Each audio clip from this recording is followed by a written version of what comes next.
Disclaimer. Our podcast is for entertainment only. We are not discrediting anyone who has had any of these paranormal encounters or believes them.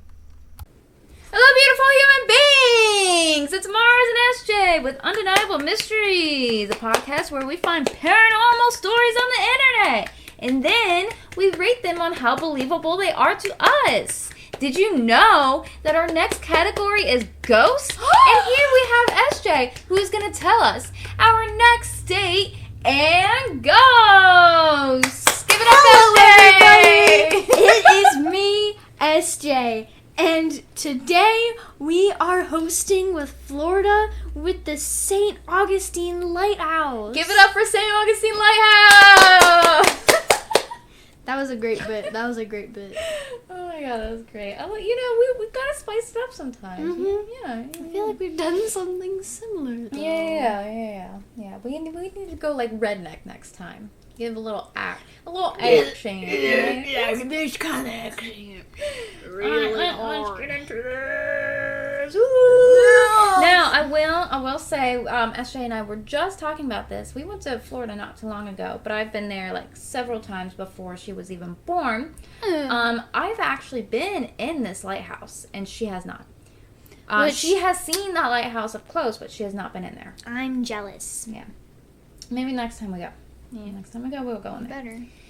So, for 140 years, the St. Augustine Lighthouse has presented its beacon to sailors along the nation's first coast. It's seen keepers and families come and go, witness the construction and removal of auxiliary structures, and adapted to new and innovative technologies, all while the community around it expands and evolves.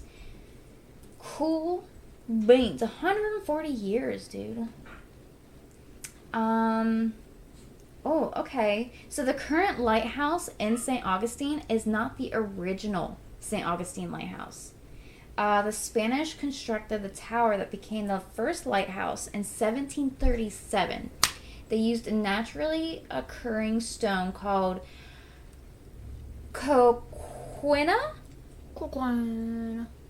Of course, I'm pronouncing that wrong because I don't have a Hispanic accent. I have a very white girl accent. To construct the original tower. So the Coquina Tower replaced wooden watchtowers the Spanish built, dating back to the beginnings of Spanish Florida. A map of Francis Drake's 1586 raid on St. Augustine reveals the presence of a smaller tower on Anastasia Island. The map refers to the tower as a beacon or high scaffold standing on the sandhills wherein the Spaniards did use to discover the ships at sea. So the Coquina Tower continued this watchtower tradition until the United States acquired Florida and Adams Onis Treaty, 1821.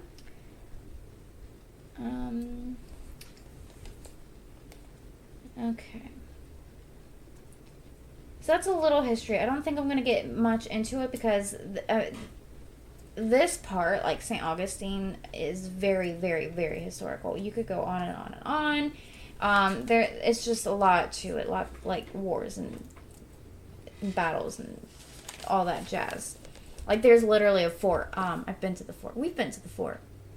Yay. Yeah. There's just a lot of history. So that's all I'm going to say about the lighthouse. Now we're going to go into the hauntings that occur.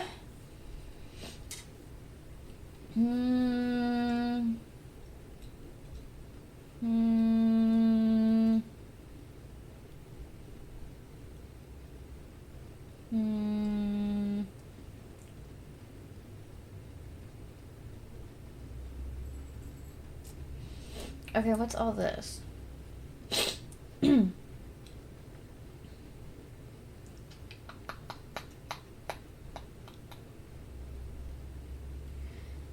Okay, so on July 10th, 1873, the three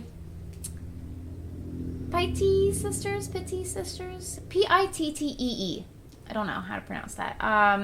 Mary, 15, Eliza, 13, and Carrie, 4, along with an unknown African-American girl, 10, whose father may have worked on the site, were riding in the carts. So the carts that they used were it's a Victorian-era roller coaster, riding the cart to the water and bringing it back up to the site to ride again. That's the cart they're referring to. So they were riding in the cart as normal. The wooden board that stopped the cart from going into the water was not in place. The cart carrying the girls flipped into the water, trapping the girls underneath.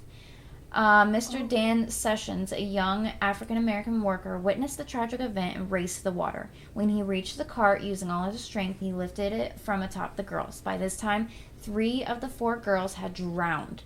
The only survivor was the youngest, Carrie.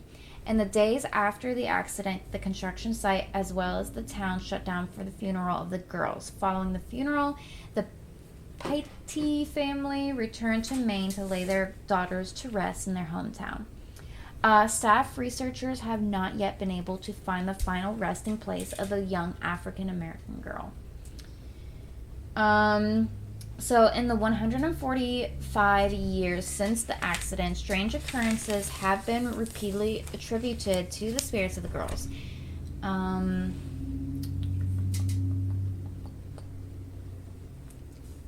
So one story involves a relief lighthouse keeper living in the home in the 1950s who reported hearing footsteps upstairs. He went to investigate, but no one was up there. The head keeper at the time was James Pippin. Like from Lord of the Rings. He served from 1953 until 1955 and was the last keeper to live at the light station. Pippin initially lived in the keeper's house as the previous keepers had done, but he moved to the much smaller 1941 Coastal Lookout building, swearing that the big house was haunted and he would not stay another night in it. Excuse me. Let's see, we are at 7 minutes. There looks like there's a lot of... Okay. So in 1955, the lighthouse lamp was fully automated, and the United States Coast Guard replaced lighthouse keepers with a position called lamplighter. The local lamplighter had all the duties of a light keeper but did not live on site. As a result, the keeper's house was rented for a time. A local man who crafted leather goods rented the property during the 1960s. He tells the story of waking up one night with a small girl standing by his bed. As he blinked his eyes to look at her, she disappeared. Dun, dun, dun.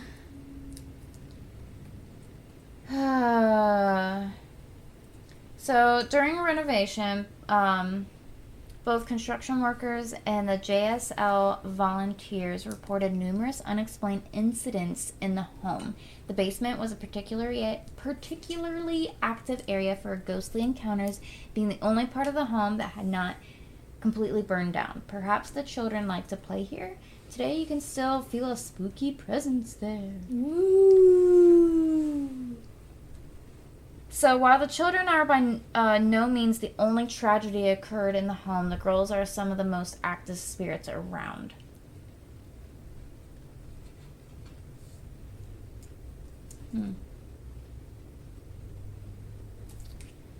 All right. Alrighty. I want to try to find other ghosties.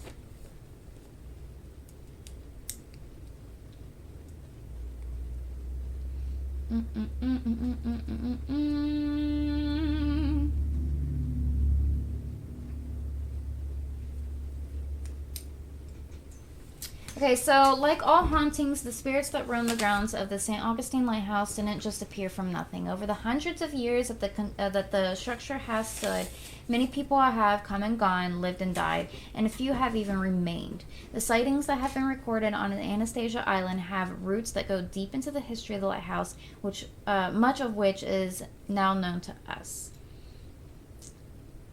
For instance, it may be tempting to disregard the lingering odor of cigars, even despite the site being smoke-free. But for anyone who has ever smelled it or has even seen the too tall, shadowy figure that often accompanies it, they will tell you that the sense of fear and foreboding in the air lingers long after the cigar has faded away. Ooh.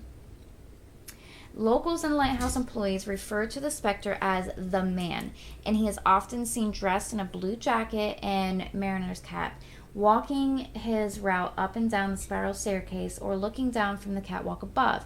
Because of his tall, thin frame, some believe he is the ghost of William Russell, a protective and dutiful lighthouse keeper from the 1850s, while others point to Joseph Andrew, who fell from the top of a scaffolding in 1859 while putting on a fresh coat of paint. Dang. Okay. So we've read a lot of encounters and stuff. We are already 10 minutes in, so I'm going to kind of just wrap that up. We could go on and on. There is like so much history and ghostly sightings into this lighthouse. So yeah, we're just gonna wrap it up. We're gonna rate it now. So story, SJ. I give it 7.5.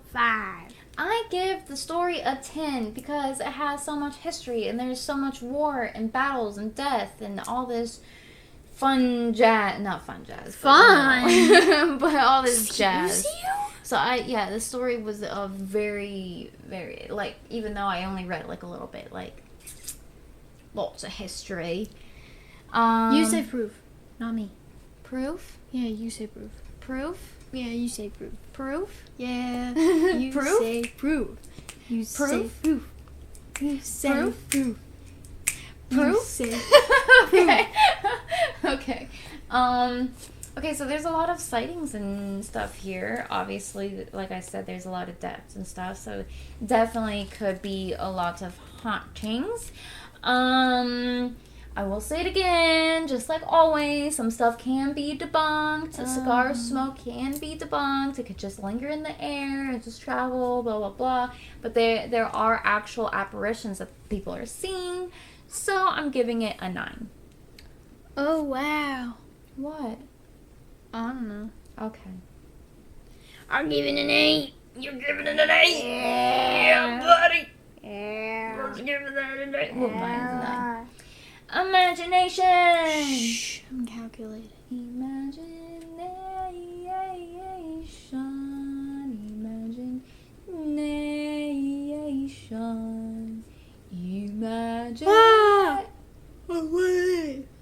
Imagination.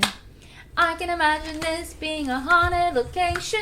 I've been there myself and I have felt creeped out. I'm giving it a 10 since I've had first-hand experience. That was actually a good song.